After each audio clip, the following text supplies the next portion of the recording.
It's Pete and the General, to know of the podcast. You keep your body clean, nah? Yeah. Being really comfortable with all of that thing. I know what you're trying to say. Do what you do, baby. Yeah, I want to congratulate. I seen to come up through the mud. You feel me?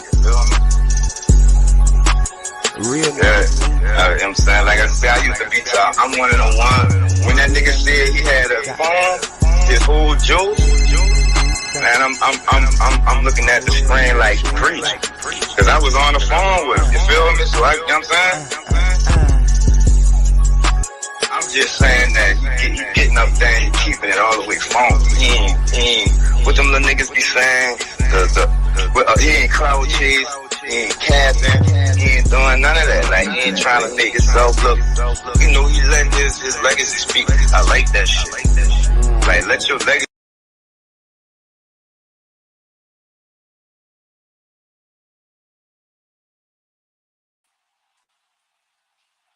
Speak that the General, to know of the podcast.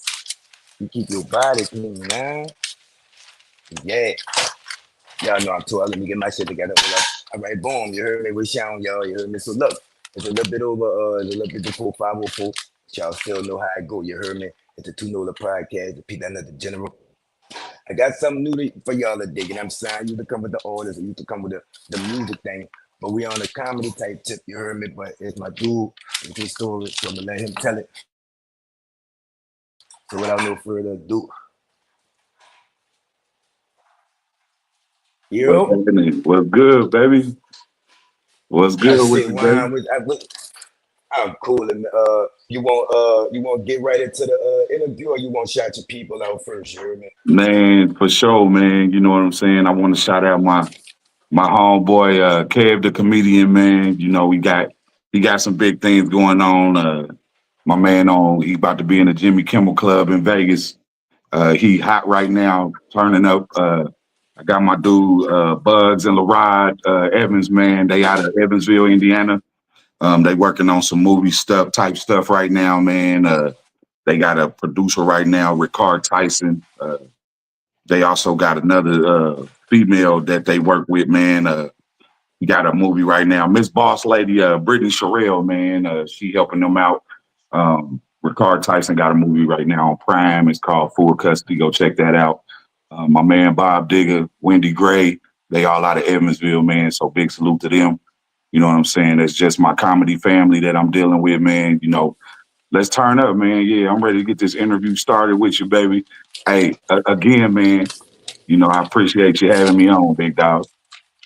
Man, you already knew, man. I had to reach out to you, dog. You funny as a motherfucker to me. You heard me? So let's get you out there to a broader audience. You know what I'm saying? At least into my neck of the woods. You heard me? And see what my people think about you. You heard me? So in a time like this, Mr. Volume, you see what I'm saying? Well, some people tripping over the election, inflation, prices, gas prices, whatever niggas and they feelings, woo woo woo.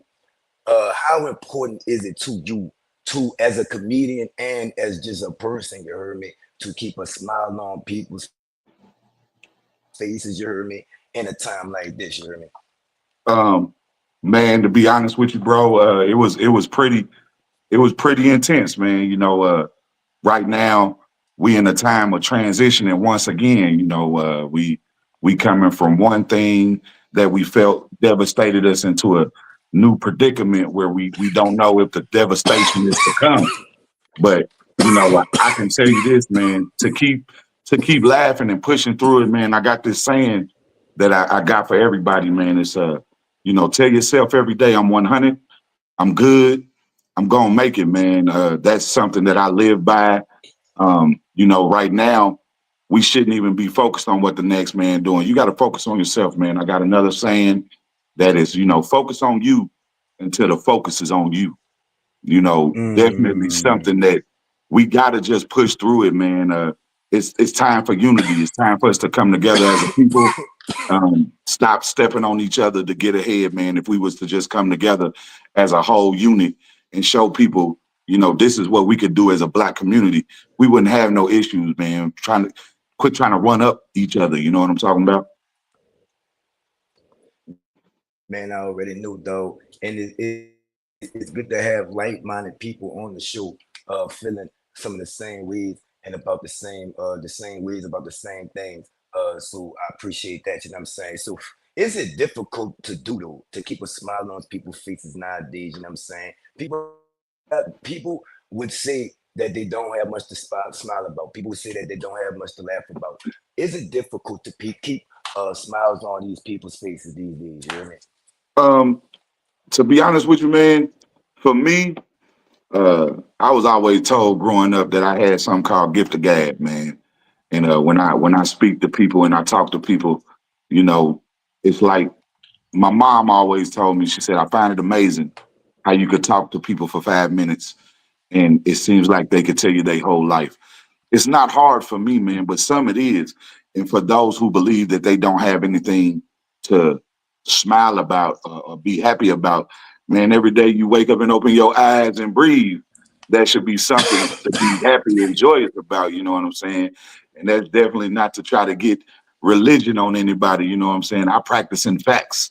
You know, religion is just something that people tend to walk in, but I walk in facts. If I can wake up and put my feet on the ground and keep walking, then I'm smiling about it. I got another day to do something productive, you dig? Absolutely, absolutely. You heard me. Have you always been a funny guy? Like, were you the class clown? Have you always had something funny to say? You see what I'm saying? Have you always been that guy to Man, put a smile on people's faces, or did that just kind of come? it's been there. I did it in a crazy way, man. I stayed in trouble when I was younger, man. You know what I'm saying? I was one of them kids, any attention was good attention, you know what I'm saying? So I'd have people laughing and I'd crack the jokes, but at the same time, you know, I do something that I wasn't supposed to be doing or say something I wasn't supposed to be saying, and then I find myself in trouble. You know what I'm saying? Most of the times, the ass whoopings I got was probably the funniest. You know what I'm saying? That's Yeah, what had them, you know, yeah. going or whatnot, man. I definitely had it. You know, I've been told my whole life, you know, like, dude, you funny. You know, my daddy used to tell me uh, you know, son, you need to be on that stage, man. You need to be on that stage. You know, I did music for a little while, and I decided that that wasn't my alley. You know, that wasn't my avenue I was supposed to be on. And I started this comedy thing not too long ago, man, and it took off for me, man.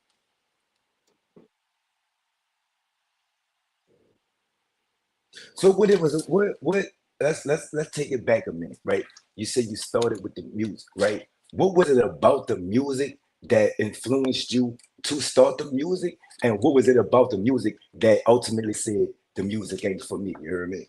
So I started off with this group here in where I stay in Owensboro, Kentucky, man. It was a group called the Valley Boys, man, and it was me and a couple other guys named Fix, Gunna Tap. These guys and we rap, and you know I like the engineering part of it too, but I wanted to be like the rapper. You know, when you're young, everybody want to be a rapper.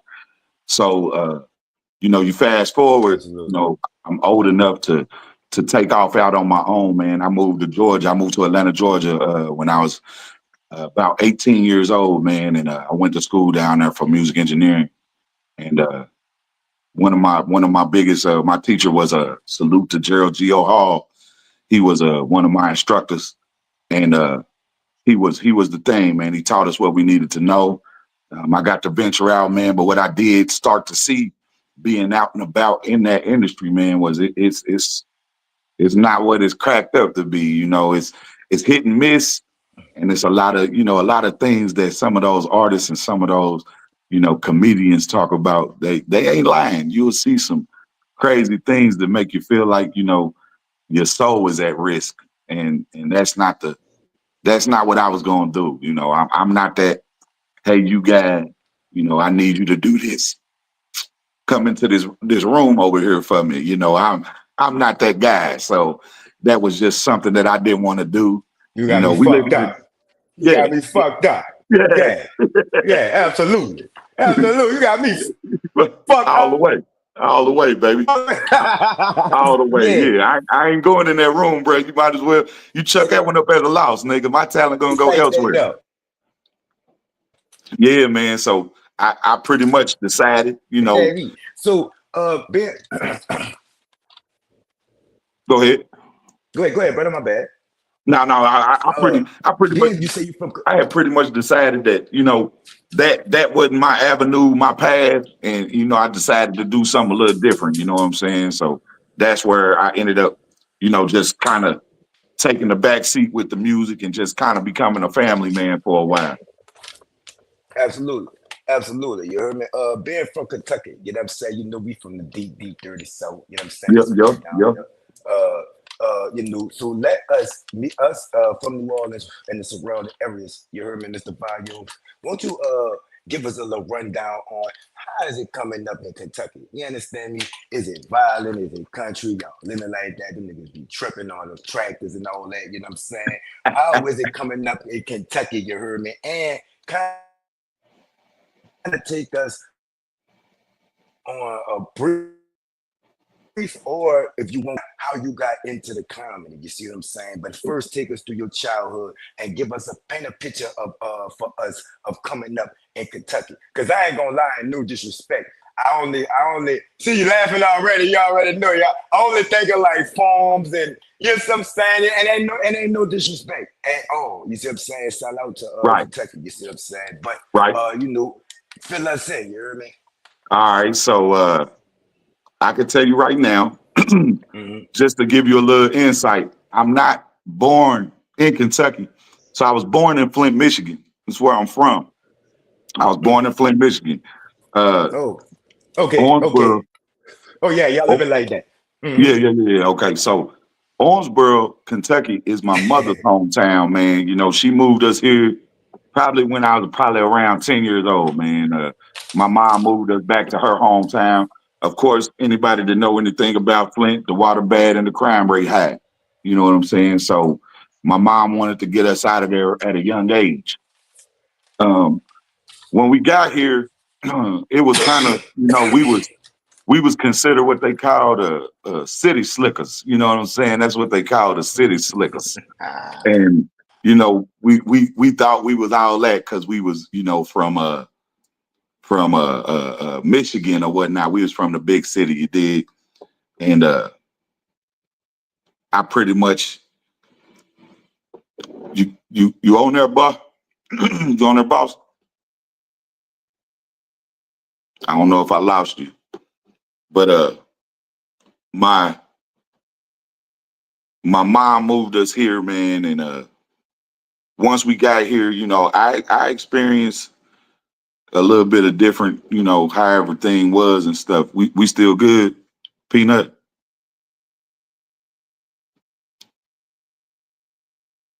I think we might have a little technical difficulties.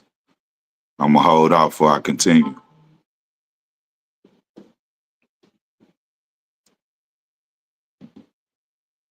Let me know when we good, baby.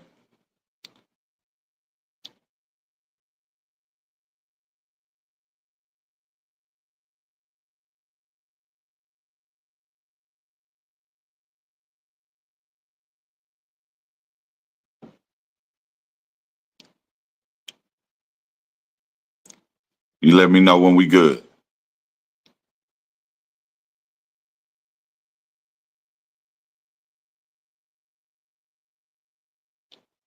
I don't know if the screen just blacked out on my end. If you can see me, I can't see you.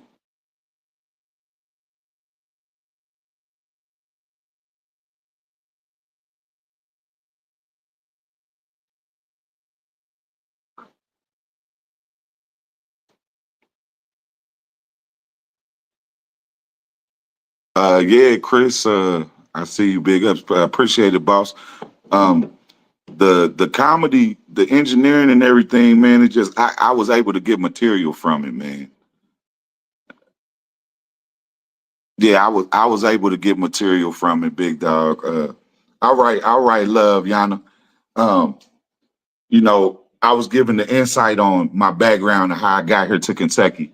My mom moved us here. And once I got here, I had a few things. It was big culture shock. You know what I'm saying? Pretty much coming from a predominantly black area, to a diversified area. That was what was the biggest thing, to overcome. I absolutely love the fact that my mom got to come back home. Her childhood sweetheart, she ended up marrying, and that was big for our mom. Kentucky is a place where, well, Owensboro, Kentucky is a place that you got to get lost to find. It's not like you just gonna see it on the interstate and it tell you, "Welcome to Owensboro, Kentucky." You gonna have to get a little lost to find it.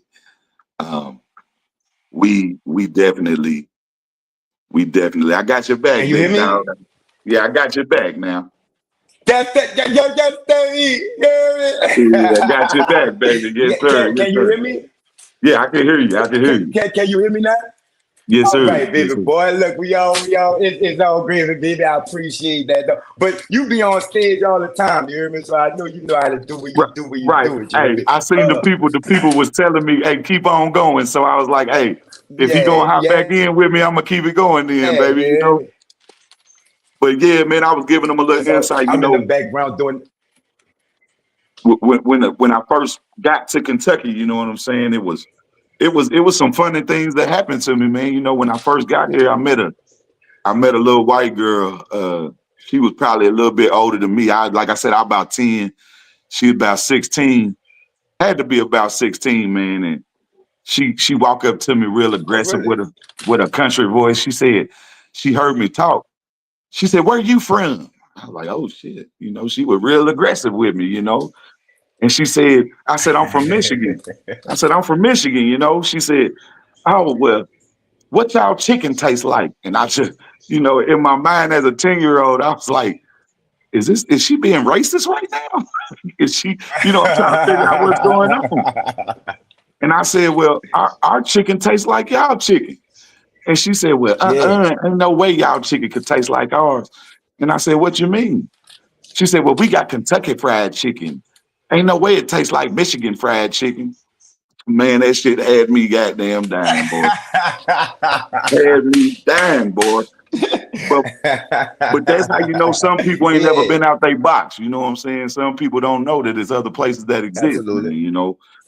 And that's how it was living here. But Kentucky is still a place. The crime rate has gotten higher in the city I live in, only because the new generation, these YNs ain't no joke. You know what I'm saying? They out here running these streets, boy. They got the police scared of them. You know what I'm saying? But it is what it is. We different down here, you heard me? But that's a different story. You see what I'm saying? Shout out to I've been Kentucky, down y'all though. way. I've been That was a down great y'all way, baby. insight. I done been down y'all way. Yeah, it's that. It ain't that. That ain't going on down here. I can guarantee you that. You see what I'm saying? But shout out to y'all and what y'all going through, man. Prayers to y'all. I knew it's violent out there. You know what I'm saying? I knew y'all standing on business. But prayers to y'all and y'all situation. You heard me? For So sure. as an artist, right? As an artist, right? What drew you into the music? What artists, what influences got you into the music and that even got you into the comedy? You see what I'm saying? And could you tell us the difference between the music now, you heard me, and the music that was coming out, you heard me, back when you was So listening to it? So what got me into the music, man? I was always a R&B dude. You know, I got light skin tendencies. You know what I'm saying? So I like to serenade the ladies and shit. So I always liked the R&B shit, man. And one of my homies put me on. I listen to rap music, man. I listen to the Dayton Family, being up in Flint, MC Breed, Bone Thugs and Harmony, Pop, Big. We listen to everybody too. And a lot of that influenced the hip hop part. I started I started singing when I was probably about 6 years old, singing in church, stuff like that, man. And I pretty much kind of transitioned into the hip hop and wanting to be an artist, it came, in my teen years. And by that time, I went by the stage name Dubs, aka the One Man Show. I had mixtapes.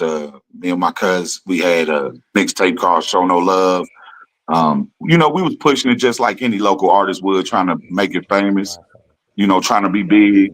And a lot of the stuff that influenced that, man, was just the fam listening to the skills I had picked up going to school, our sound quality, the lyrics we was pushing. We actually wasn't on the, kicking the dough, banging no drugs or nothing. We had real music, we had real lyrics to the song, shit that make you feel it. You know what I'm saying? Something that you want to vibe to in your car. That was just what we was on, man. And to transition to the comedy, that was just something because I had already gained the stage presence. I wasn't scared to be on stage. I knew how to control a crowd, and it was just a different avenue. And once I realized, like, hey, you can still do it. You can still be on the stage. You can still do the limelight, but you're just gonna do it in a different aspect of what you do. It's a different career field. And once I knew I Absolutely. had it, man, it took off for me. It's crazy because I've only been doing comedy. How fast it took off for me. I've been doing it for about, let me see, I started in February, man. February of Mm. 2024 is when I started it, man. I did my first stand up. It was an open mic at the Frozen Lounge here in Owensboro, Kentucky. And shout out to the Frozen Lounge and the crew there. Um, it was crazy, man, because I didn't even know I was in an open mic and they had a competition and I came in second place. And I had never did it before, And I'm up there with seasoned comedians that's been doing it for 10 years. And, it was like, Dang. what the hell, because she tends to bring in people from out of town to do the comedy. So when, you're around Mhm. these vets that been doing it like that, it's like, wow, I couldn't even believe it. Like, dudes are telling me I got it. Like, damn, bro, you good. Like, you funny as hell. You hear me? know.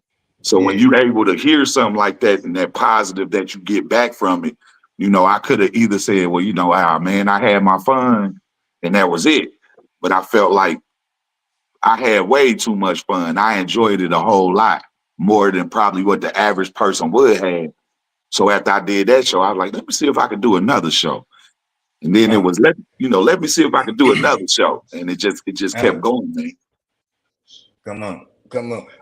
So I asked you about the artists that you listened to before you started doing the music, right? Gotta Yeah. ask you about the comedians. You see what I'm saying? Okay. Yeah, Was it man. any comedians that you viewed before you? Mhm. Yeah, yeah, yeah, yeah, yes, sir. My one and only, may he rest in peace, Bernie Mac, man. Bernie Mac was my guy. Uh, Robin Harris, Red Fox, of course, Eddie Murphy, Richard Pryor, the Uh, greats, Della uh, Reese, uh, uh, uh, what's my man, uh, your Dave Chappelle's. I love Dave Chappelle, man. He the GOAT. Those are some of the names that I did, you know what I'm saying? And that's where I follow my craft, even the up and coming, the new cats that's out here, Jack Funny, Mojo Brooks, Country Wayne, those dudes are dope, man. I love the content they create. I love what they stand for. And, that's what I'm doing right now. I'm building a brand. And that's what I want to continue to do in the venture that I have right now. Doing the comedy is just it's something that I never thought, man. I love it so much. It's a beautiful thing. absolutely, absolutely, absolutely. You hear me? So I gotta ask you, and I got you. Got to keep it real with me. You hear me? The Yes, sir. heckling shit, right? Have you ever been heckled or whatever the fuck that is? You see what I'm saying? The thing where you go back and forth with the audience, is that what that is? So yeah, yeah, yeah. It's called heckling. You are correct. Yeah. I Have you myself, ever have you? I've never been heckled. I've never been Okay. heckled, but it's only because most of the time my jokes and the things that I say are so funny that I really don't get a heckler. You know what I'm saying? Now, most of the time, hecklers come when you do crowd work. Well, crowd work is when you already working the crowd. You know what I'm saying? And you're gonna get somebody that's gonna try to get back with you. You know, the best thing is to stick and move. You know, you might go out in the crowd, do some crowd work, and then you come back Yeah. and you hit them with a joke. You know what I'm saying? And then you go back to the crowd. But a lot of the times, man, you know, but every comedian has a heckle joke in their arsenal. You definitely better believe that. Uh, We got something okay. for the Yeah. heckler already. You know what I'm saying? The Exactly. heckler, he Exactly. might think he might think he good, but he not good. We gonna get him. We gonna get him for sure. Absolutely. Absolutely. So the name Mr. Volume, you see what I'm saying? Does that have any meaning to it? Was that your rap name and you just took it to the comedy? You heard me. Does Mr. Volume have any meaning to it? Um, it does, man. It's crazy that you asked that. Uh, so my ex-wife passed away. God rest her soul, man. When I created my Instagram platform, um, I always said I was coming with the volume. I was turning up, and Mm. that's where the hashtag volume baby came from. Cause she used to always say baby, like she always like baby, and she always say it You like that. understand? Yeah. And Baby. Yeah. I would always, and she from Flint too, man. She had the little hood swag about her and everything. And when I said it, I was like, I missed the volume turned up because I can't be turned down. And she always ended with, and that's volume, baby. Like she'd always say that. So the Mr. Volume thing kind of came from just how her energy was for real, man. And I always felt like she had like a whole lot of energy. She talked real fast. And, it was like I pushed for that. And I was like, the turn up is real. So, you know, like I said again, God rest her soul, man. She definitely is a part of the volume brand. She helped create it. So that it does mean something to me. I am currently married now, and my wife now is a part of the volume brand also. You know what I'm saying? She definitely helps in keeping my creative motion and making sure that I, stay on task and stay on track. Absolutely. We're gonna hold a moment of silence for your people, you hear me?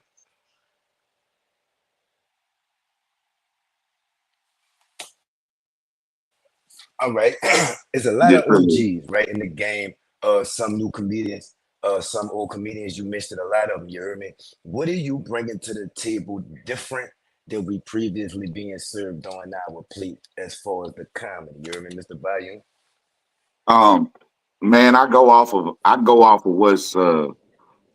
what's trending, but I also want to go off of what's real.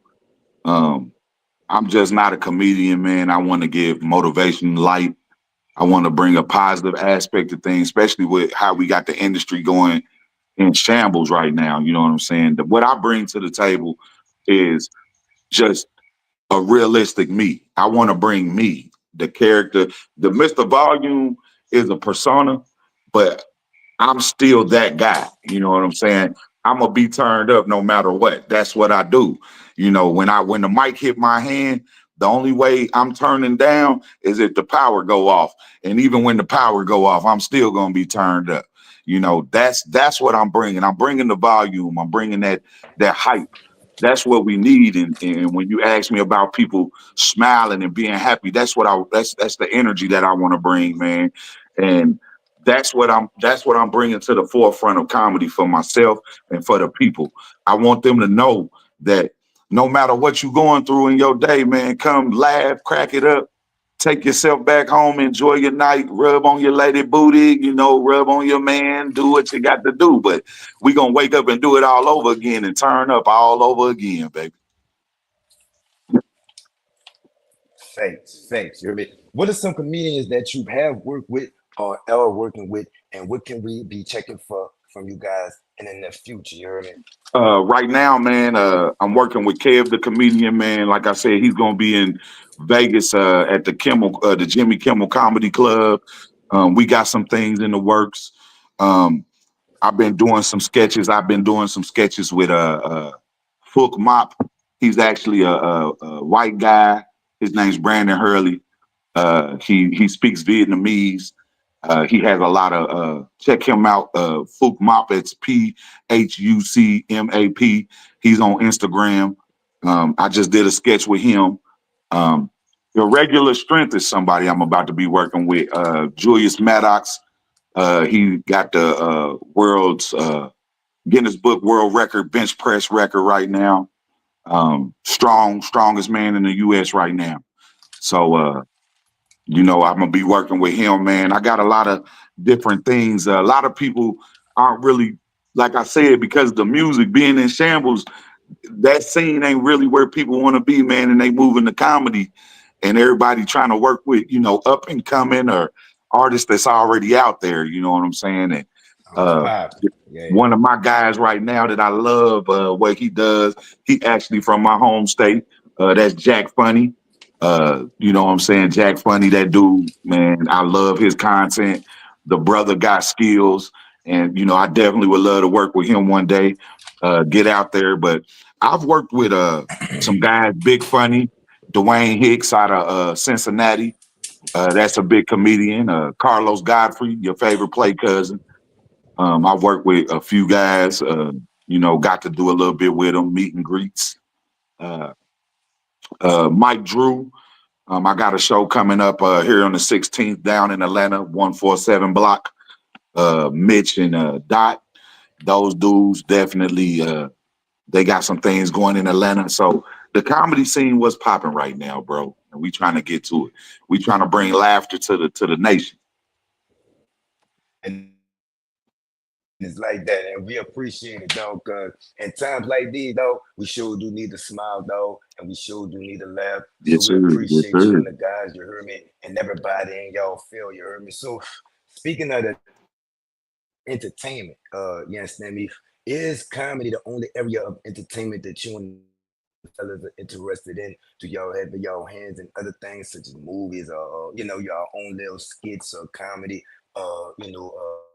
Tours that may be happening. You know what I'm saying? What other elements of entertainment are you and the guys involved in, or is it just comedy?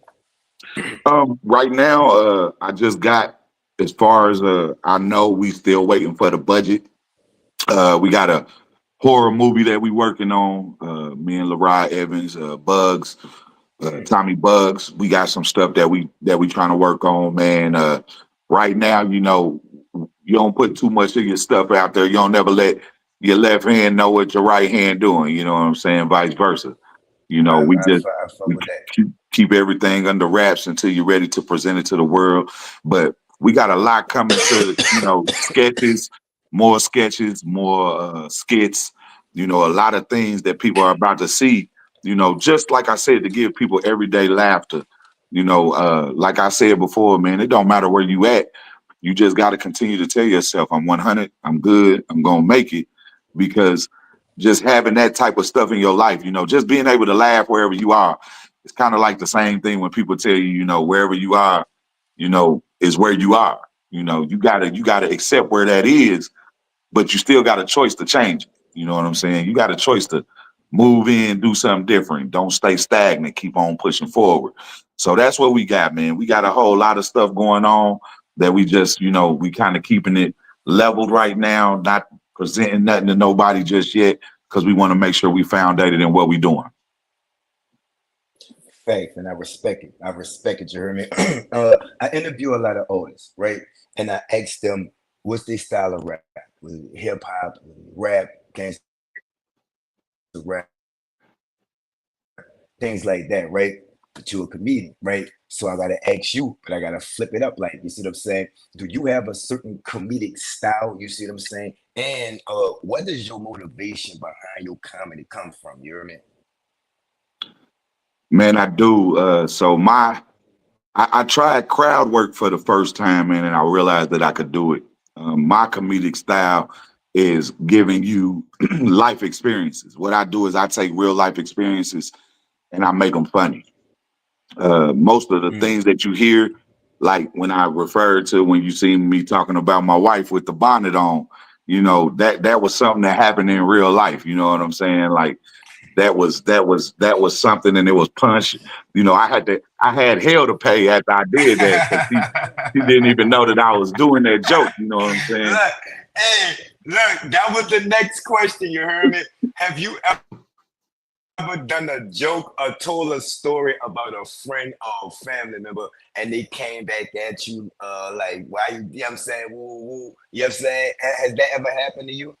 Yeah, man. So my little cousin, my cousin's son, man, uh he was real young, man, and he used to say some off the wall stuff, man.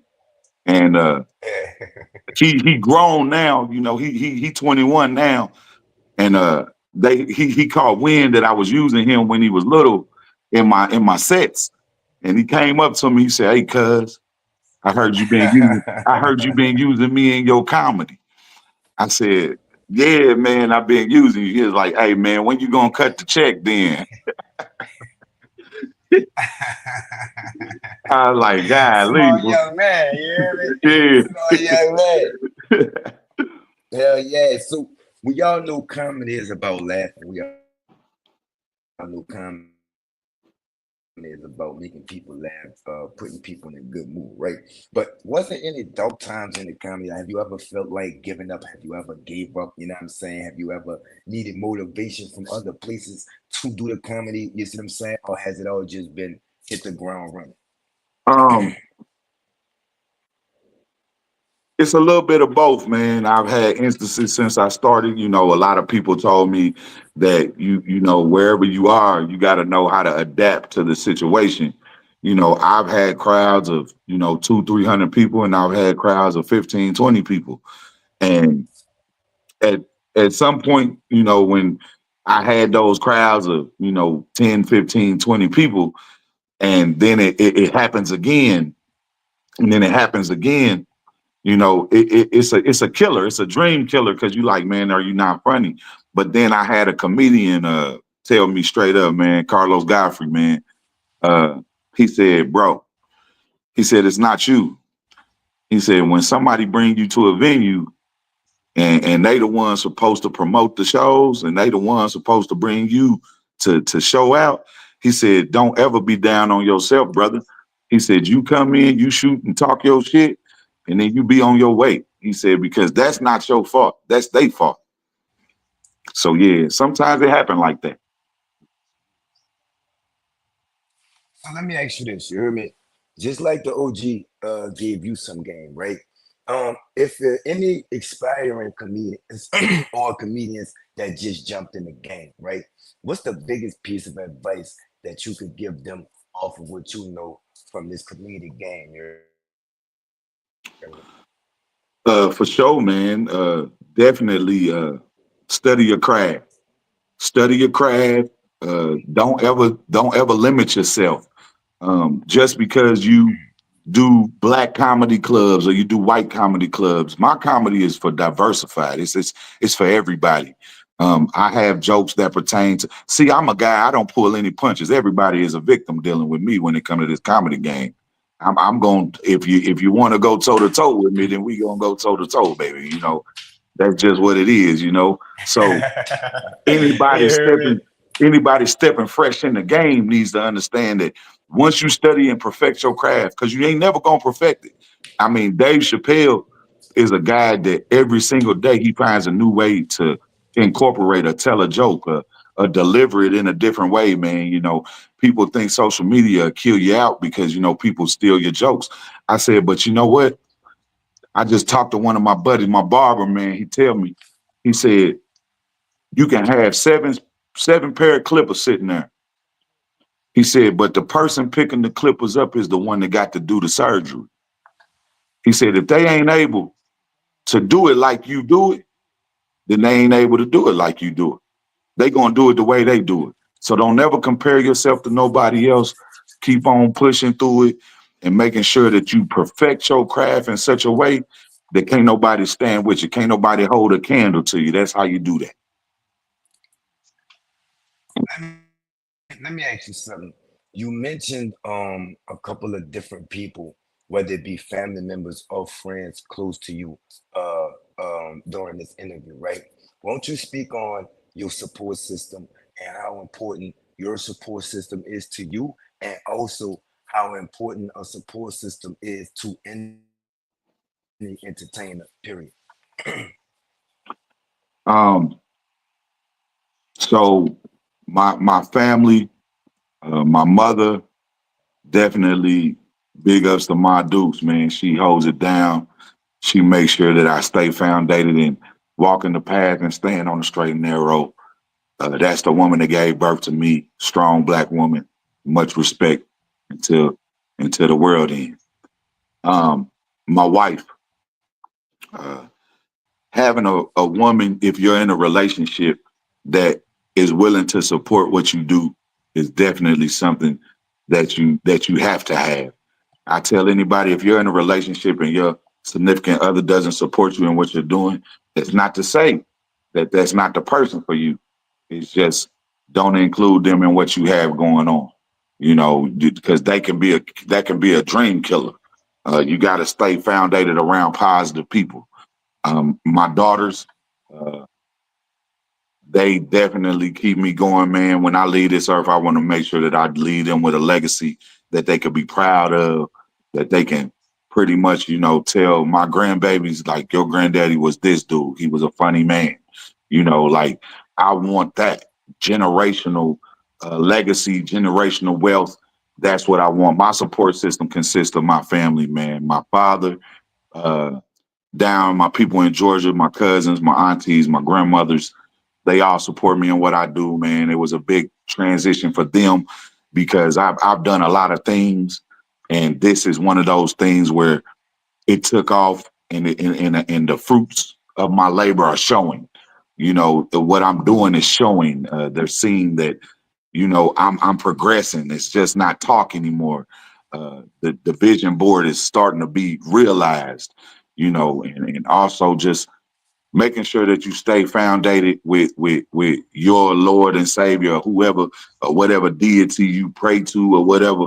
Stay founded with that. You know what I'm saying? Making sure that you definitely, stay prayed up, man. Because we used to hear it back when we was younger, Peanut, man. We heard it all the time. We was living in the last days. But now I don't really know, man. I think we coming closer now. We real close now, baby. We Shit real getting close. real. It ain't Hell yeah. look, it ain't no joke no more. It ain't funny no more, right? You Hell really got to no, think with bro. them thoughts. You know what I'm saying? So, before we get out of here, man, let me say this though. Georgia, uh, great story. You heard me. Great energy. You heard me. Yes, sir. If you had any way to define Mr. Mr. Volume and who you are as a person, not only as a comedian, right? What definition would you put on you? And tell them everything you got going. Tell them everything. You see what I'm saying? You got Yeah, man. where they can find your jokes at. Where So me as a person, I define Mr. Volume as turned up, baby, because I can't be turned down. That's who Mr. Volume is, man. Everything that I do right now in this moment will define me for future reference. So those who view me right now, the turn up is always real. Um, I got shows coming up. I'll be in Atlanta, November 16th. Come check me out, downtown Atlanta, Power Ferries Road, 147 Block Entertainment. It's on my page, Mr. Volume. My Instagram is Volume Baby 83. Go check me out. Follow me on there. Hell, I got a TikTok too, Volume Baby 83. Um, I got a show coming up on the 23rd with my man Kev, the comedian. Um, it's gonna be in Bowling Green, Kentucky. Um, November 30th, I have a show here in Owensboro, Kentucky at the Frozen Lounge. Definitely, anybody in the area might be visiting. Come check it out. November 30th, 16th, like I said, November 16th, I'm gonna be in Atlanta. the 23rd, Bowling Green, back in Owensboro on the 30th. Future reference, I'm trying to work some shows right now, get down in different areas, trying to get to Miami. Club Euro in Miami. They extended the invitation. I'm definitely going to work them up on that offer. This is who I am, man. MrVolume. I definitely have that one message that I always send out before I leave or step off the stage. It's a whole lot going on in the world, y'all. And it's up to us to keep it together. Maintain your cool. Show everybody that your swag is what you say it is. And always remember, no matter where you are, whether you're laying down right now about to go to bed or you're waking up to go to work, tell yourself, I'm 100, I'm good, I'm going to make it. And that's volume, baby. All day. I don't know if I lost my man Peanut the General, but you know what I'm saying? This is what it is, baby. I love y'all. Can't wait to get down there to NOLA Podcast, baby. It's where it's at. Louisiana. I know y'all just had that Louisiana fest. Y'all had that Wayne show up with them hot boys. I don't know how that was, but I bet it was all the way turned up. You know what I'm saying? So that's right. That's right, my baby. I'm 100. I'm good. I'm gonna make it. That's right, man. So yes, you are correct, man. You are correct. Perspective on life, boy. Dope interview. Hey, man. Hey, Joseph, boy. Hey, man, your man's got it, man. I love him. Love him to death, boy. 100, baby, all day. I don't know how.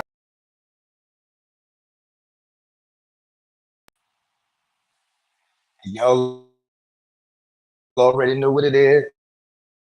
Y'all already know. Graham on, man. Shout out to Graham. Shout out to Kentucky, man. Shout out to MrVolume, man. Shout out to all the comedians doing what they doing, how they doing. I know it's some rough times. I know it's some hard times. I heard everything you said, big brother. I was backstage giving you your time to be properly, you know what I'm saying, for you to define yourself and how you define yourself is monumental, dog. I enjoyed the interview. Thank everybody for tuning in. You heard me. Y'all already know what it is with me. It's P. The General. To know that a podcast, you keep your body clean, nah? Yeah. Rest in peace, Grounds, man. Y'all already know what it is, man. It's a nice ass shirt too. I'm doing this shit. Do say so myself, you know what I mean?